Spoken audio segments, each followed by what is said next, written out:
Hello, good evening, everybody. I'm sorry for the delay, but we'll just begin. So, I would like to warmly invite you to this session conducted by the Physics Society. As you can see, it is titled Moon in Shadow, the Science Behind a Lunar Eclipse. So, tomorrow, 7 September, we have a lunar eclipse, which is anticipated that it will be very visible from India itself and other parts of the world. So on that account, we brought up this session to you so that we can have a discussion where we can discuss about the science behind a lunar eclipse and how it works and some exciting things of how you can actually observe a lunar eclipse. So, starting with what is special about a lunar eclipse? Like there are many many sky events which do happen outside Earth, but why is lunar eclipse special? It is just because that we can observe it through naked eye. A solar eclipse and lunar eclipse are terms that we are very familiar with since when we are in classes fourth, fifth, or sixth. So, lunar eclipse is actually special because we can observe that using naked eye. So, on that account, we will have a good discussion about lunar eclipse in this session. We'll discuss about the phenomena behind a lunar eclipse. What is the actual reason why the lunar eclipse happens? Then the different types and phases which take place during an eclipse, and then at the end we'll like briefly go through how do we observe a lunar eclipse. As I already said, that one thing special about lunar eclipse is that we can observe a lunar eclipse through naked eye. So how we can actually observe a lunar eclipse or what are the best practices, we'll discuss about that. So just giving you a brief about what is a lunar eclipse. Normally the sunlight falls directly on the moon and we see it shine bright because of that, and the amount of surface which is exposed to the sun, which is exposed to the sunlight, that gives us the phases of the moon. But what if earth actually comes in between? It exactly comes in between the sun and the earth, the sun and the moon. That is where we observe a lunar eclipse. So it is exactly this alignment where the earth comes in between the sun and the moon where we say that a lunar eclipse has happened. So this is a very interesting phenomena to study about, and we'll go about how what is the actual science behind a lunar eclipse. Alison would take up and would proceed with the session. Thank you. Hello, welcome everyone to this session. I am here to explain how lunar eclipses work, what goes on in the alignment of the sun, earth, and moon, why does the moon turn red, what else examples of color, light coming from the sun and turning into different colors happens in our day-to-day, daily day-to-day life. Now, let's get this in the most simplest way. A lunar eclipse occurs when the earth moves directly between the sun and the moon.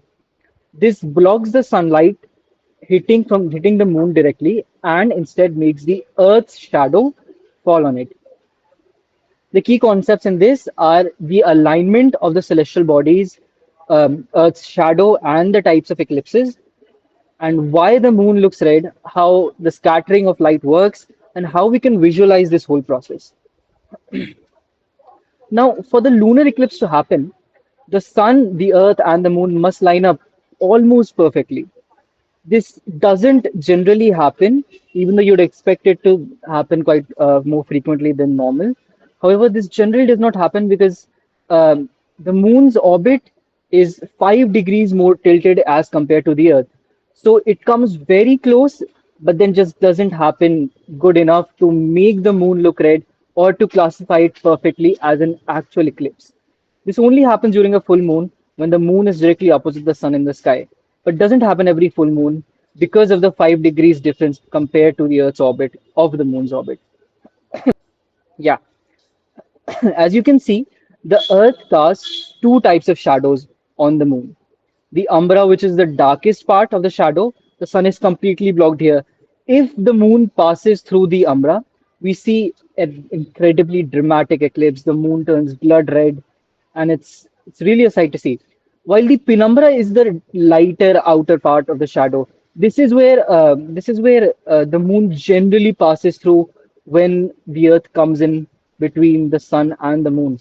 So it's not as much of a dramatic eclipse, but it still is classified as an eclipse. And this happens when the moon's orbit is around that 5 degree angle. but not perfectly aligned with the Earth and the Sun. You can think of it like standing under a street light. If you stand under the street light, you will see two shadows. Your extremely dark and sharp shadow, which would be your umbra, and the faint fuzzy edges around your own shadow, which would be your penumbra. The same thing happens in these lunar eclipses. In the penumbral eclipse, the moon only passes through the Earth's penumbra. The shading is very faint. You barely see a red tint, and most people won't even notice it. The partial eclipse happens when the moon passes through the umbra partially. So a part of the moon looks quite red, while the other part doesn't look as red tintish as it should. And then we have the total eclipse. The entire moon passes into the umbra, and this is when we see the famous reddish color, often called the blood moon. Now, the question is, why does the moon turn red during a total eclipse? This happens because of the Earth's atmosphere. Even though you can clearly see that the Earth is blocking most of the sunlight uh, going towards the moon, some of the sunlight bends around the edges of the Earth, and as it passes through the atmosphere, shorter wavelengths of light, like the colors blue and green, these scatter away. However, the longer wavelengths of light, which happen to be red and orange, these pass through the atmosphere and land on the moon. And this is the same reason why we see red sunsets, orange sunsets, um, or sunrises, or even copper brownish sunsets and sunrises.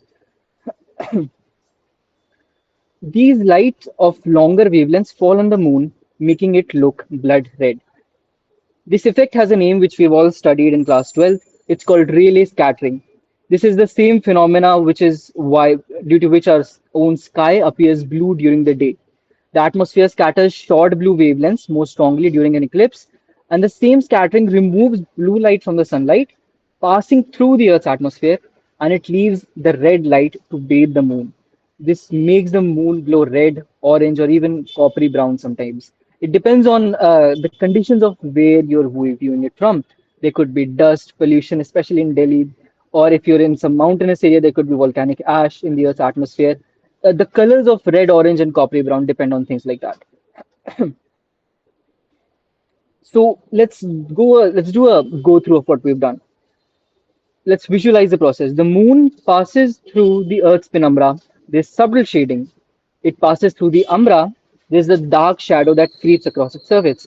In a total eclipse, the entire moon in its totality is under the umbra and the moon glows red. Finally, the moon exits the shadow, and then you get to see another lunar eclipse someday. Now, unlike solar eclipses, which require to be in very specific locations, lunar eclipses are generally visible to like half the Earth at once. Anywhere where the moon is above the horizon, they're available. They're also quite completely safe to watch with the naked eye, unlike the solar eclipse where you have to look at the sun. It's quite safe for you to look at the lunar eclipse and take in that experience very easily. So to summarize, the lunar eclipse happens when the Earth blocks the sunlight reaching from the sun to the moon. The shadow has two parts, the umbra, the darker, sharper part of the Earth's shadow, and the penumbra, the fainter part of the Earth's shadow. These paths cause three types of eclipses: the penumbral eclipse, the partial eclipse, and the total eclipse. And the moon looks red due to something called Rayleigh scattering, the same process behind sunsets and sunrises. So everyone would be familiar that eclipses are of two types, like everyone knows that. But even in both of the eclipses, we have certain distinctions. For example, solar eclipses are of four types. They are the hybrid, they are the partial, they are the total, and we have certain distinction between what solar eclipses are and also certain distinctions between lunar eclipses. So, our main topic for today is regarding lunar eclipses. I'll be talking and building upon what Alison mentioned before. So, the first type of lunar eclipse would be the total eclipse that I'll be talking about. So, as we all know, that a shadow has two parts, a penumbra and an umbra. Umbra is the darker part, and the penumbra is the lighter part. So, when the moon is completely covered by the umbra, when it is directly in the shadow, the umbra part of the shadow of the earth, then we see a total eclipse. And as Alison said, this is the time when we see the most reddish and the most blood red color of the moon, and this is one of the most beautiful sights to behold. in any lunar eclipse, and the other types are the partial lunar eclipse. So what happens in partial lunar eclipse is that the moon is in the umbra of the earth, but then it's not completely under the umbra, but certain part of it is also in the penumbra. So there's a partial umbra put on the moon, and there's a little partial penumbra also on the moon. So it's not completely submerged inside the umbra of the earth, but it's partially. And as the name suggests, for the penumbra eclipse, for the penumbra lunar eclipse, we have the moon in the penumbral shadow of the earth. So it's sort of yellowish at this time. It's not completely dark red or even copper red, but it's very light and sometimes not even very visible and noticeable by the human eyes. So, colors of the moon. Like, as we all know that lunar eclipses can have very different colors, and Alison also talked about this. And so we know that when we have a total eclipse, the moon will appear in a very dark reddish sort of a color. But then these colors are not always very solid, rigid, but they vary. There's a certain spectrum of shades which we can have, which will range from yellow to red. So it depending on what type of a lunar eclipse we are observing, this color might vary, and also it depends upon the climatic condition and the particular place from which we are observing, which affects the color that we see of the moon. Usually when we have a partial eclipse, we see certain part of the moon in a darkish red, but some yellowish shade also on this at the same time on the moon. And when we talk about a penumbral lunar eclipse, we see that usually the color is somewhere closer to yellow than to red, and it's very light shade of a red sometimes also, but a very light shade. And when we talk about a total lunar eclipse, it's very dark in color, and it's the most, as Alison said, one of the most beautiful things to behold in the earth. Now the fun part is observing that lunar eclipse. So unlike solar eclipse, we can observe lunar eclipse with the naked eye. You can't observe solar eclipse with the naked eye because of that ring of fire you have in the solar eclipse, but you can do so with the lunar eclipse easily. And next slide. Yeah, so this is the basic setup of telescope that we do for any astronomical observation or any like skywing session or anything.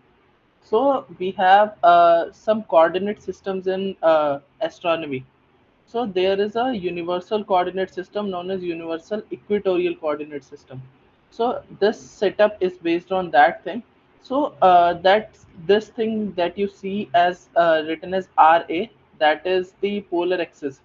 So what this thing is, we align that arrow with the polar star, basically North Pole star, and then we have independent latitude. As you know, we have latitude, longitude, you have studied in geography most probably. So there's latitude, longitude of anything at any position on the earth. So basically in telescope we make these three things as a independent, so that we can move just one thing at a time, at an instantaneous time. So we align this polar axis with the North Pole star and then set the latitude. Basically, that moon in the sky has some latitude at that particular time. So we'll align with that, and there is some declination axis, how much it is up or down. So that thing we will do with telescope, and then we can observe that easily. And you can observe lunar eclipse with naked eye also. So it's simple. And tomorrow's lunar eclipse is basically starting at 9:58 p.m. In the night. So it will start at 9:50. The totality will start at 11, but and then it will end at 12:22 next day. So it's like 1 hour 22 minutes of totality, 82 minutes, and the eclipse will end at 1:26 a.m. So it's a long eclipse, 3 hours something. Yeah, and most probably you will not be able to see that because there is 82% cloud coverage tomorrow. But yeah, hope so. We can see. Next slide. Yeah, so we can have a small question now, discussion question. So why don't we observe eclipses every month? Can any one of you volunteer? Alison just explained to us that it's because the axis of the moon is slightly more tilted relative to the Earth's axis, 5 degrees, I think, which is why we don't observe an eclipse every month. Yeah, yeah, that's the right answer. So it's like that we have Earth Sun plane, flat plane, and we have a Earth Moon plane. So these two planes are at 5 degrees of angle. So it's the Earth Sun plane and it's the Moon's and Earth plane. So it's 5 degree. So why lunar eclipses are longer than the solar eclipses? Solar eclipses totality is about 4 to 8 minutes maximum, and lunar eclipses are averagely 1 hour totality. Why is it so? Could be because probably the shadow of the Earth on the moon is much larger than the shadow of the moon that we see on the sun. So the moon stays in the Earth's shadow for a longer period of time. Yeah, this is one of the reasons. There are two reasons for this thing. This is one of the reason, and the second reason is the rotational speed. The rotational speed of moon is 1 kilometer per second, and when it crosses sun, the earth also revolves around the sun. That's why it goes faster, and while it's longer in the shadow of the earth, and the rotation of earth and the uh, basically angular velocity of the moon, those two things play the role. So we can have quiz now. Let's wrap up the session. There were three takeaways from the session. Uh, Firstly, we can categorize the session into three parts. So, one of the important things is that the lunar eclipse happens only during a full moon, while a solar eclipse happens during a new moon. And then the tilt of the moon's orbit, which we had a discussion about, that makes these eclipses rare, and which is also a reason that these eclipses do not happen every month. And thirdly, observing a lunar eclipse connects us to both scientific discovery and space exploration. And following this point, I have a food for thought, which you can really think upon and search about. How do lunar eclipses help us understand Earth's atmosphere? This is a nice question to ask yourself after having this session, and we can have a discussion on this topic when we meet again on Friday with our next session. So, till then, thank you for the participation. We'll present the results of the quiz by tonight, and yeah, thank you so much.